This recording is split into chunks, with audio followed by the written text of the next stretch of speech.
Olha só, gente, agora é um momento muito aguardado aqui desse programa Fala Carlão especial que vocês estão acompanhando aí, o lançamento desse livro, Segurança Alimentar e Nutricional, o papel da ciência brasileira no combate à fome, e tem uma iniciativa aqui da Academia Brasileira de Ciências que teve total apoio aqui da Fundação Bung, onde a gente está gravando esse programa, e aqui do meu lado a Cláudia Calais, que é a diretora executiva da Fundação Bung, fez um discurso aqui que eu adorei a conversa dela, ela veio falar de um negócio importantíssimo, que é a gente aprender a trabalhar em rede. E, Cláudia, obrigado pela sua gentileza de falar conosco aqui, viu? Obrigada a você pela presença, por estar aqui conosco, acompanhando todo esse trabalho. Para a gente é um motivo de orgulho e honra muito grande estar lançando esse livro aqui dentro da Fundação Bung. Primeiro porque é um tema muito relevante, a questão da segurança alimentar, que está diretamente ligado ao agronegócio, né, que é onde nós atuamos. Né, a mantenedora da Fundação é uma grande empresa do agronegócio, a Bung, e para a gente a oportunidade de ter reunido esse grupo de pesquisadores fantástico, né, e poder estar discutindo junto com eles um tema tão relevante para a gente, para o terceiro setor e também para o negócio, né? Eu até comentava aqui com o Silvio Crestana, então eu acho que assim, é até de certa forma é uma tristeza a gente estar discutindo e constatando que ainda tem gente passando fome no Brasil com tanto que a gente produz, com tanto que a gente é referência no mundo inteiro. E eu tenho a impressão que é a hora de muita união para a gente, vamos dizer assim, pôr prazo e acabar com isso. Como é que o seu discurso de trabalho em rede, qual que é a contribuição disso para a gente, vamos dizer, endereçar de uma vez por todas essa solução? Olha, eu acho que o que eu quis trazer muito no meu capítulo, eu trago a experiência do projeto Semeia, que é um projeto que nós realizamos no Mato Grosso, onde a gente mostra que é possível. Primeiro, a nossa visão de agronegócio. Né? Agronegócio ele é feito por grandes produtores, por agricultores familiares e também por povos tradicionais. É dessa forma que nós entendemos o agronegócio brasileiro e é onde cada um tem a mesma importância. O grande agronegócio, né, do grande produtor, ele é extremamente importante para o PIB nacional, para a questão para a produção de biocombustíveis. Hoje as commodities basicamente são utilizadas para biocombustíveis, para também nutrição animal, que voltam para a gente em forma de alimentos.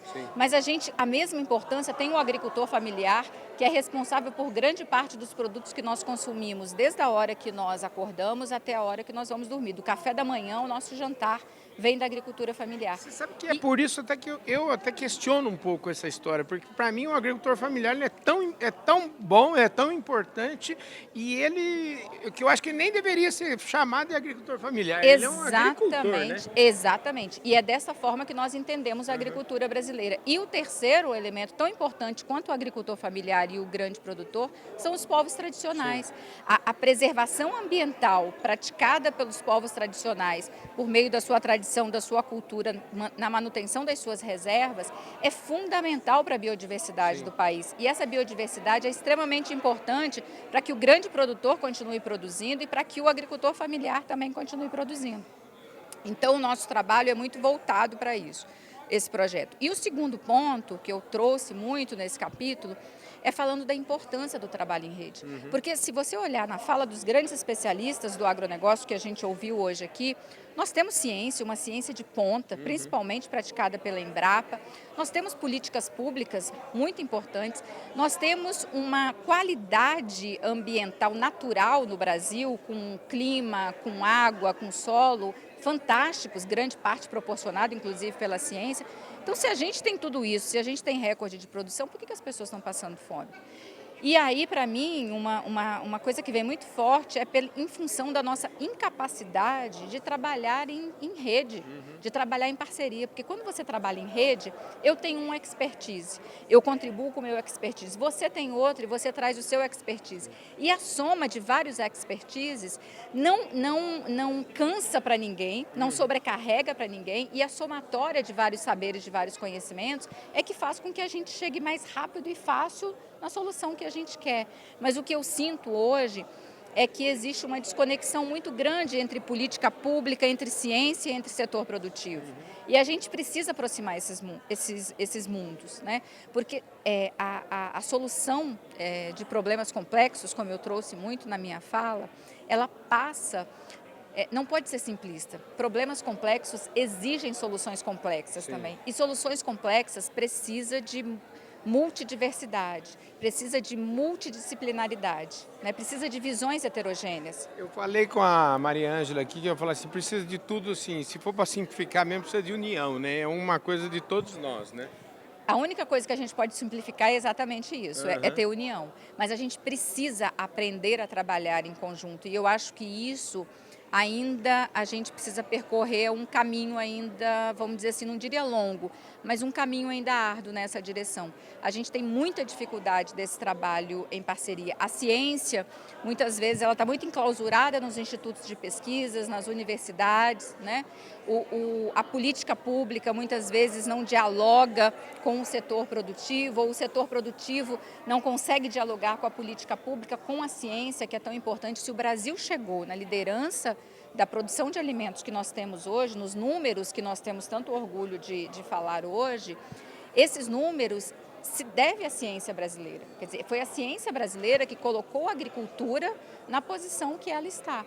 Não é? Só que a gente tem que aprender a ouvir esta ciência e muitas vezes a gente tem a mania de negar isso. E eu acho que nós do terceiro setor, eu aqui represento o terceiro setor, né, uma instituição social, nós aprendemos muito cedo a trabalhar em rede, a trabalhar em equipe, em parceria, porque nós precisamos disso. Né?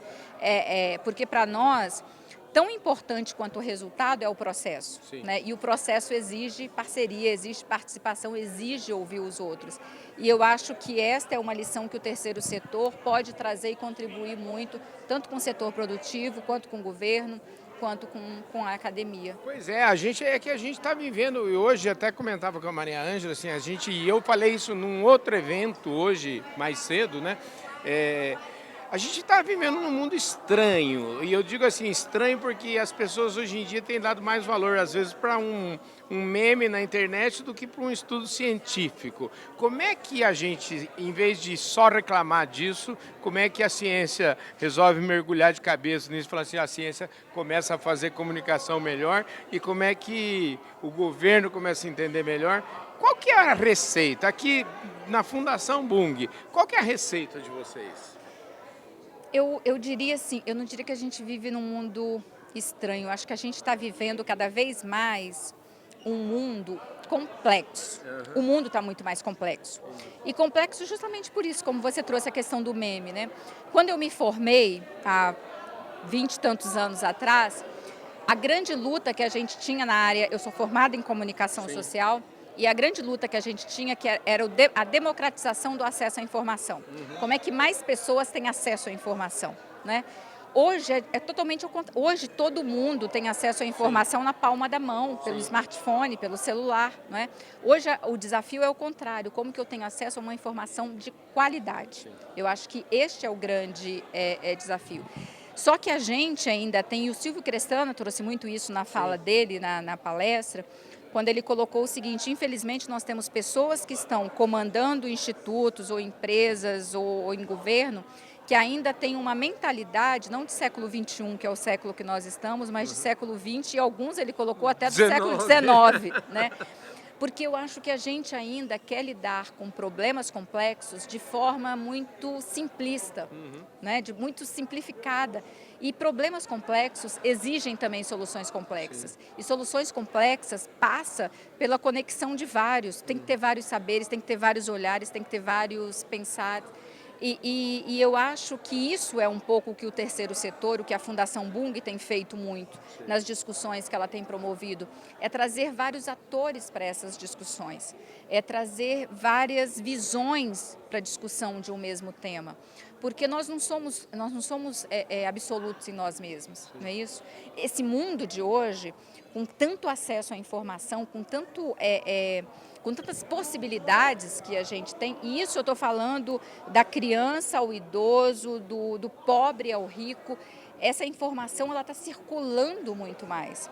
Então não adianta a gente achar que, por exemplo, problema de violência você resolve matando bandido. Problema de educação você resolve trazendo a criança para dentro de casa e oferecendo uma educação dentro de casa. Porque o mundo mudou. né? O mundo ele está muito mais diverso e a gente tem que perceber dentro dessa diversidade qual é a melhor forma da gente lidar com isso. Porque uma coisa que eu aprendi muito cedo é o seguinte: processos de mudança são inevitáveis e a mudança você não para.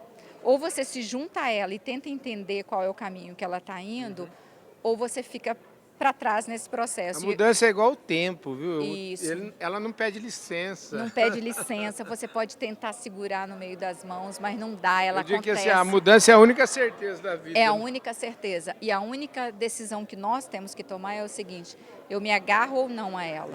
E me agarrar ou não a essa mudança não quer dizer que você está abrindo mão de princípios, de valores que são importantes para você, mas como que os meus princípios, os meus valores convergem para esse processo de mudança que está vindo.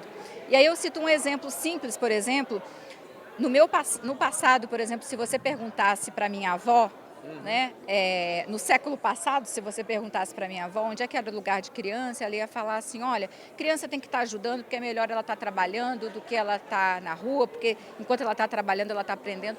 Nós evoluímos, o nosso raciocínio evoluiu e hoje a gente sabe que lugar de criança é na escola, não é? É lá que ela é mais produtiva para que depois seja um adulto produtivo. E hoje, quando você olha para trás, você fala: gente, mas como que a gente conseguiu conceber o trabalho infantil de uma forma tão forte como a gente tinha na sociedade brasileira, né? E é isso, mudou, né? Essa chavinha mudou e hoje, quando a gente olha para trás, a gente fala: nossa, que bom que mudou. Então, tem vários temas e conceitos que a gente lida hoje na era contemporânea que a gente fala assim: nossa, mas será que é isso? É isso, porque o mundo passa. Está na hora de parar de perder tempo em perguntar se vale a pena, se as mudanças, se é melhor ou pior do que foi. A gente tem que encarar a realidade que o mundo anda para frente. O mundo para frente, a mudança ela sempre existiu. Eu acho que a gente sempre tenta barrar a mudança, né? E quando a gente tenta barrar a mudança, é muito uma condição nossa, de seres humanos, assim, de medo do desconhecido. A gente tem medo do desconhecido. É psicologia, eu sempre falo o seguinte: a gente tem um medão de escuro, né? Nossa Senhora, e isso a gente vem de criança, né? A gente já tem medo de escuro, então a gente tem medo da mudança. Eu, como mãe, como profissional, óbvio que eu tenho medo também de muitas coisas, mas eu acho que a gente tem duas opções.